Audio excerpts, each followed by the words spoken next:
US military veterans burn their uniforms outside the Israeli embassy in Washington, D.C., in solidarity with Aaron Bushnell.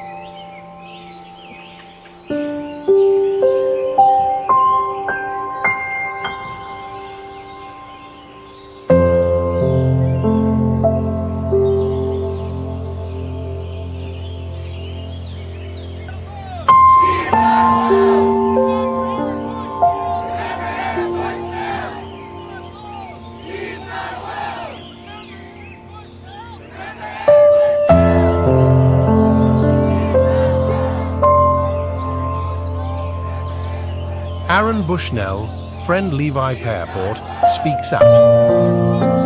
He describes Aaron Bushnell as just a really sweet person who had a strong sense of justice.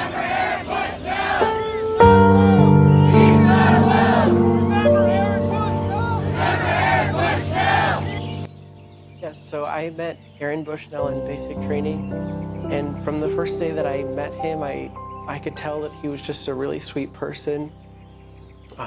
I could tell very quickly that he had a strong sense of justice. We became friends, and whenever people in basic training would talk about me or would talk about him, we would stick up for each other, and he always stuck up for me. And I did end up getting out as a conscientious objector, and we spoke throughout that process.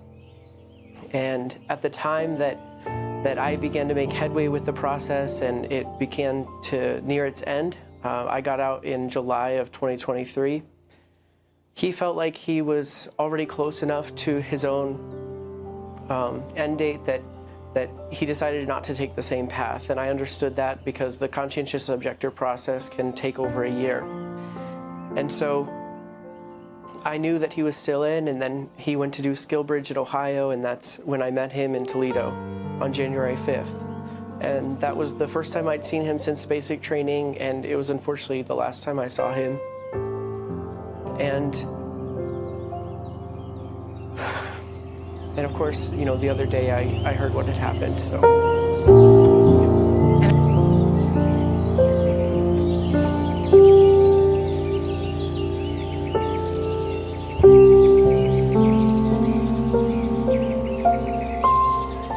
Yes, so I had just seen the headlines. I don't think I had even clicked one and read anything yet. And yeah, Monday, a friend of mine reached out to me, and she knew that I had been a conscientious objector, knew that I had been in the Air Force, and knew that just the story in general might be difficult for me. She had no idea that I knew him.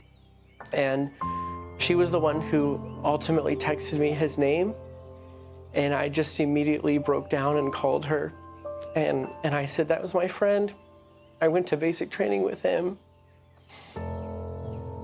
And she comforted me, and I just thought about all the conversations we'd had, and I went back to the last text message I got from him, and I just wept. And Levi, in those conversations, did you get a sense of why Aaron initially decided to join the military and how his views evolved about the U.S. military? Yes, I know when we first talked, we shared similar goals and interests in the military. We wanted to sort of get out of our bubble, to explore the United States, to explore the world, to meet people from other backgrounds. And so I remember when we both found out where we were stationed, it was kind of ironic. I found out I'd be stationed in Minot Air Force Base, and he found out he was going to be going back to Lackland, where we went to basic training. And so we both felt like maybe we were going to explore a little bit less than we thought, but we were ready for our careers.